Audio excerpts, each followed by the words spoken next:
Today, I've got a book with me called The Penguin Book of Myths and Legends of Ancient Egypt.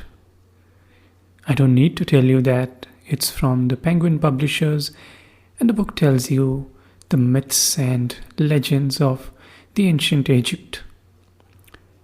In this podcast, what I'm going to do is I'm going to tell you a creation myth from the ancient Egypt.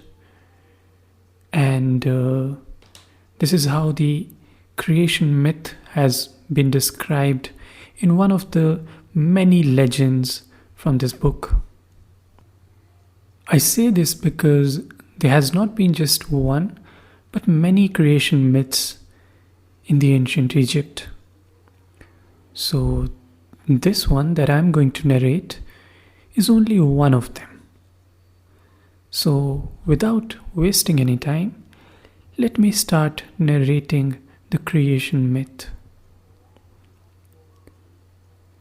In the beginning, nothing existed but the deep, dark waters of Nun. There was no land and no sky, no gods, no people, no light and no time. Only the endless, motionless waters. But deep within the still waters of Nun, there floated a perfect egg. And trapped within that perfect egg was a solitary spark of life. Suddenly, inexplicably, the egg cracked open.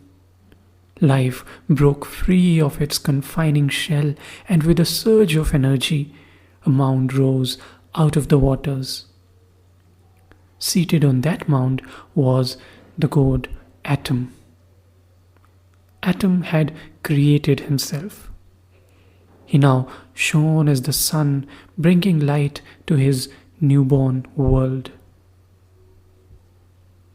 Lonely on this mound, Atom set about creating the living.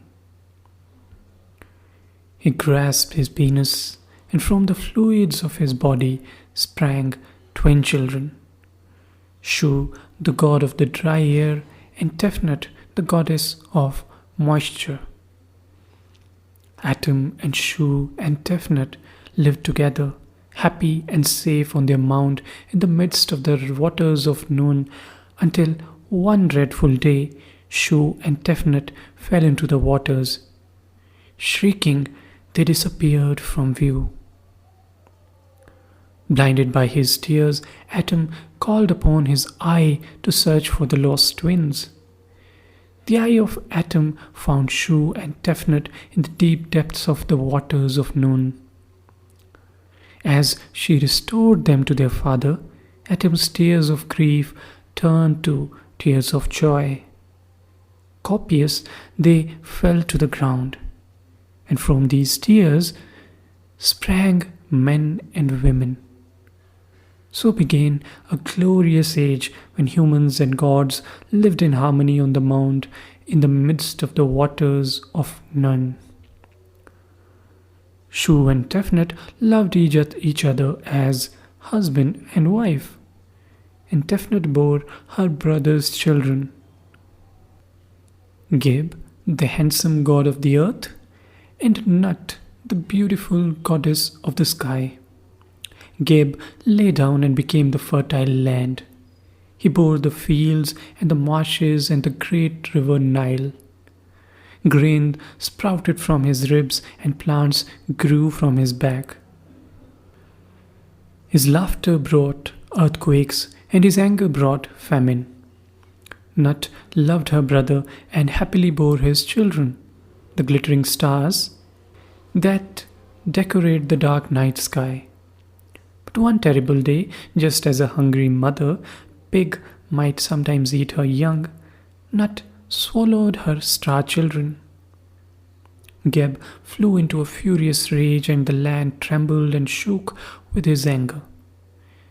To escape Geb's wrath, Nut stretched herself above her brother, her fingers and toes resting on the horizons of the north, east, south, and west. And Shu knelt with arms outstretched between his beloved children, holding them apart lest they should continue their quarrel. Now, Nut's arched body separated the world from chaotic waters of noon. Her laughter rumbled as thunder and her tears fell as rain. Along her body, the stars and moon twinkled at night and the sun blazed by day. And every evening she swallowed the sun so that it passed through her body to be reborn from her womb at dawn.